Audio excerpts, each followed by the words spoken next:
And I will give you examples of what gratitude to Allah encompasses in terms of a reward. This is for you if you're willing to grab it and act upon it. Number one, it encompasses the pleasure of Allah Jalla Jalaluhu. Don't take that sentence lightly. Why are you here? Is it not for the search of the pleasure of Allah and your salah and the lowering of your gaze and the protection of your private parts and your marriage and all of the salah and the siyam you do? What are you searching for? You are searching for His acceptance. You are searching for His pleasure. And Allah said, وَإِن تَشْكُرُوا يَرْضَهُ لَكُمْ. If you are grateful, He will be pleased with you. Look how in Surah At-Tawbah chapter 9, when Allah describes paradise, what does He say towards the end? وَرِضْوَانٌ مِّنَ اللَّهِ أَكْبَرُ. But the acceptance of Allah is greater. The pleasure of Allah is better than Jannah.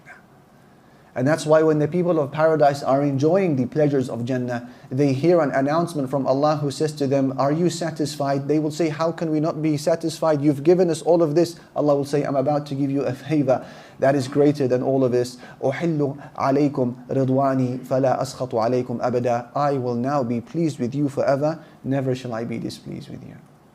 La ilaha illallah.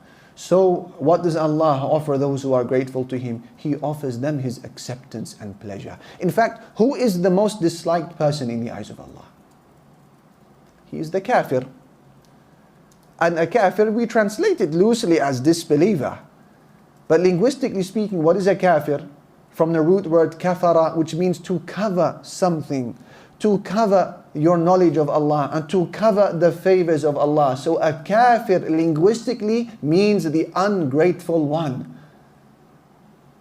That's what a kafir is, the ungrateful one. And this appears in the Quran a lot. أَلَمْ تَرَ إِلَى الَّذِينَ بَدَّلُوا نِعْمَةَ اللَّهِ كُفْرًا. Have you not seen those who have made the favor of Allah as kufr, meaning they denied it, they covered it, they were ungrateful for it. So if the one whom Allah dislikes the most is the kafir, meaning the ungrateful one, who is the favored person in the eyes of Allah? Who is the dearest of them all? He is the shakir, the grateful one. So this is the first thing to expect, the pleasure of Allah, the ultimate prize and the greatest ambition of any Muslim.